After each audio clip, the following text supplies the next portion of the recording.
Hello, we made it. This is video 11 of a series of speaking lessons to help you with IELTS. In the last video, I'm going to show you 3 tests. That's right. And we can't do them from beginning to end because it will take 45 to 50 minutes. That's impossible. So I will do one part 1, one part 2, and one part 3, but I will show you all of the tests. Here we go. Do people in your country enjoy going out to restaurants and cafes? Yes, absolutely. People love going out for a meal, especially because it's so cheap and the food is good.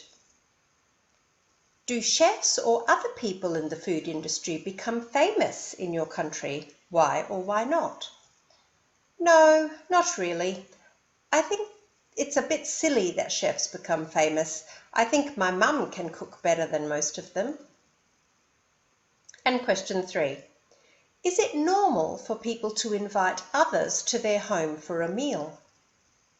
Yes, of course. My culture is very family-centered. It's normal to invite your soccer friends over, for example.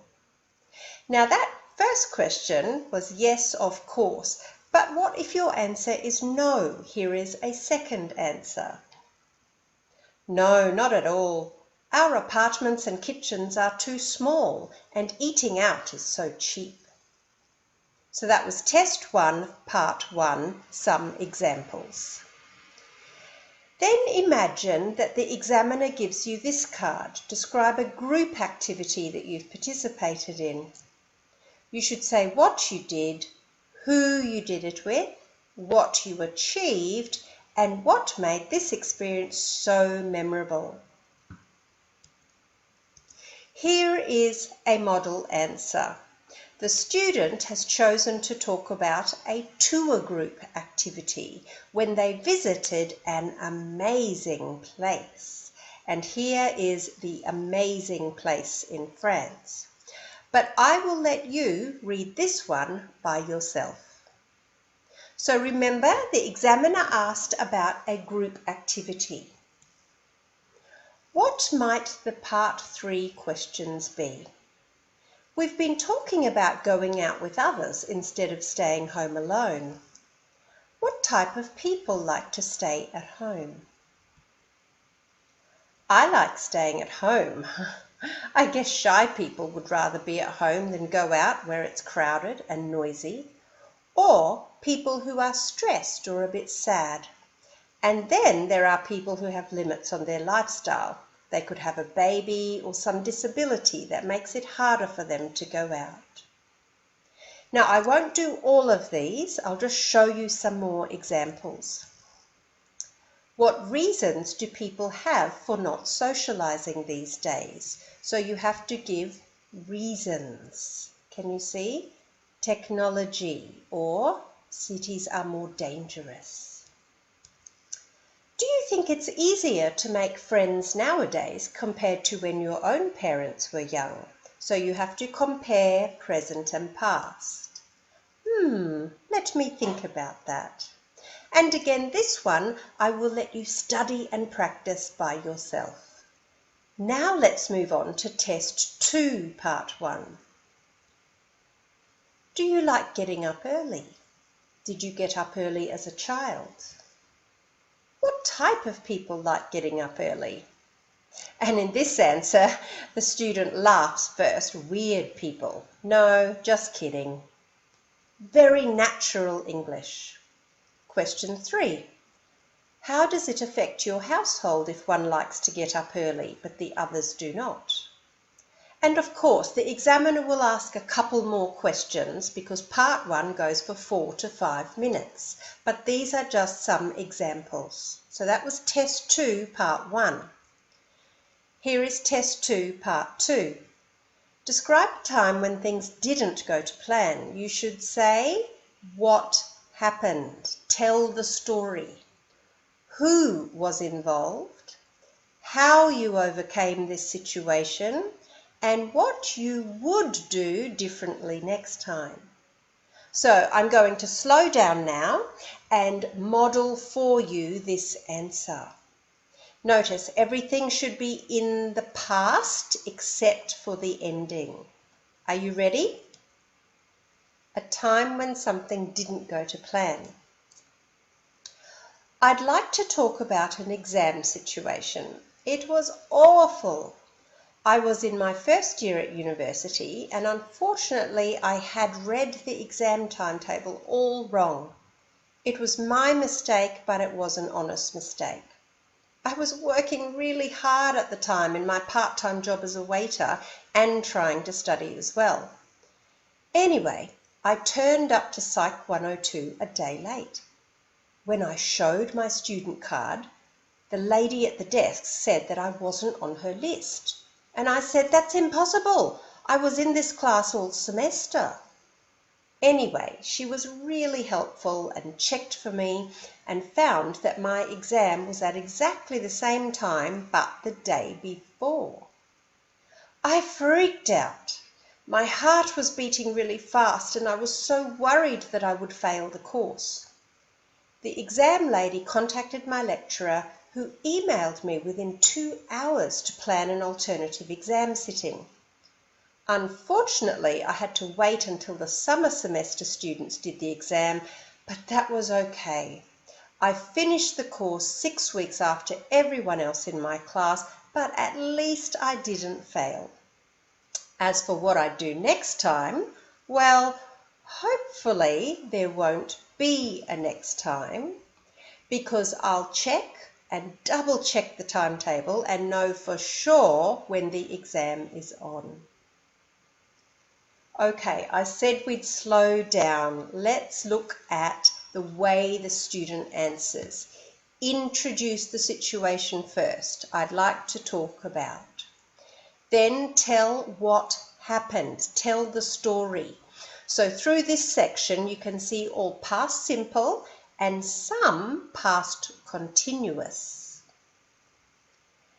Then you have to say who was involved. And this student mentioned the lady at the desk here, the lady at the desk, and my lecturer. So that's fine. The examiner would be very happy with this answer.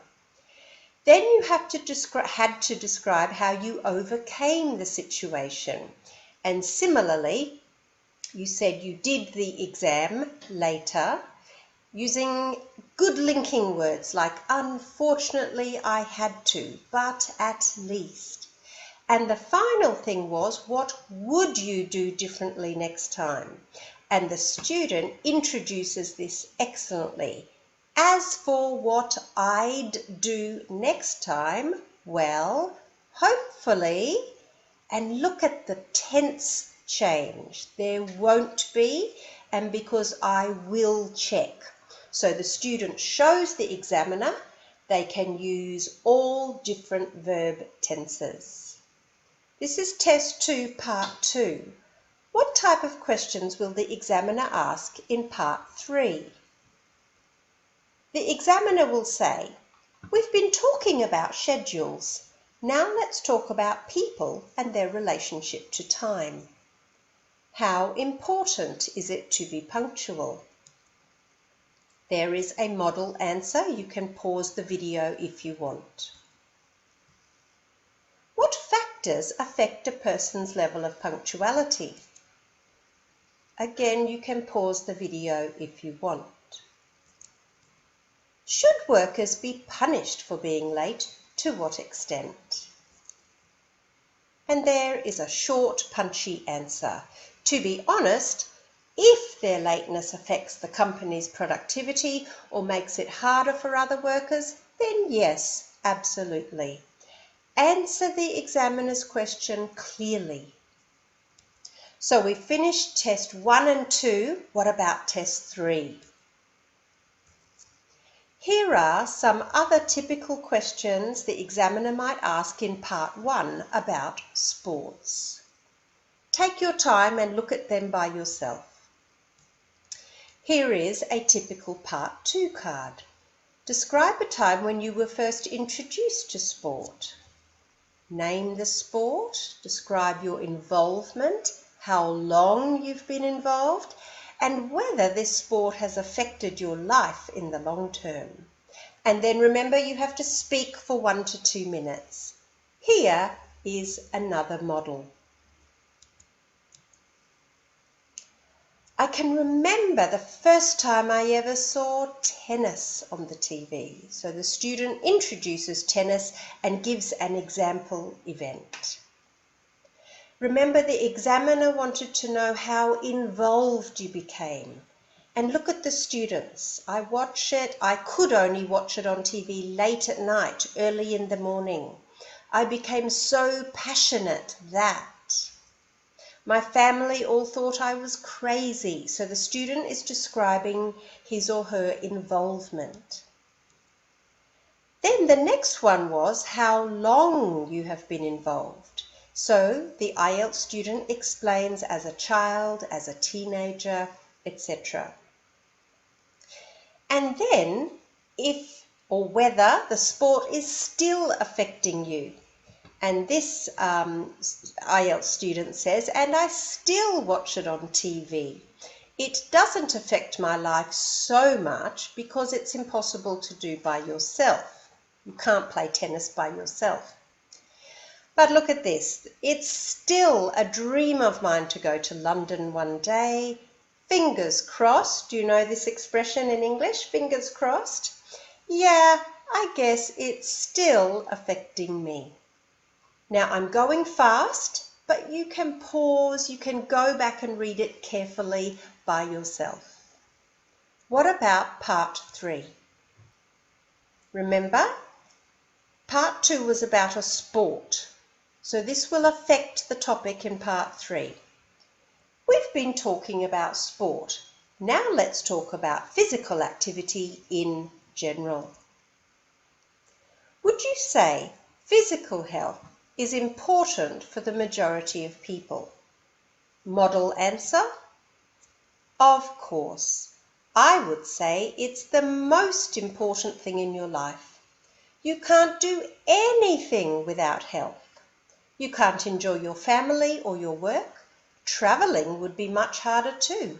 And it's across all ages. It affects everything. Walking upstairs, running through an airport, doing a long day at work, feeling good about yourself, not to mention that it keeps you alive for longer. What an excellent answer. Number 2. Is the younger generation today more physically active than in the past? I guess so. There are gyms in every town. There are all these apps on your smartphone that help you count calories and check your health. So it's definitely easier these days to keep fit and be more active.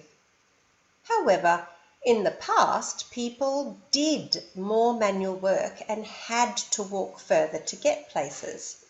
So even though they weren't exercising as a form of leisure, they were using more energy to do their commute and their work.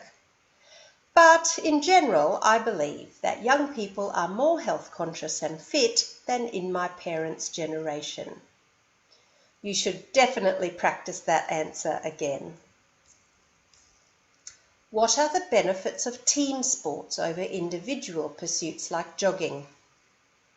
There are several benefits of playing sport in a team as opposed to jogging by yourself. First, you get to learn about teamwork. Then there is leadership skill. If you are the captain and you have to organise the others and give them orders and earn their respect.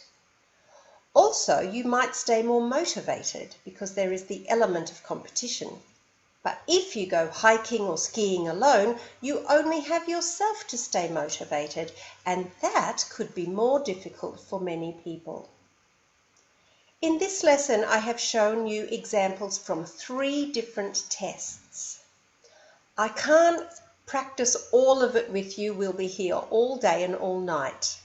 So I just practiced a couple with you, and I hope you will practice all of them by yourself. I'm here to help. If you have purchased this product, I'm more than happy to email you advice if you send me some answers. And don't forget, I have task 1 and task 2 writing products as well. I wish you all the best.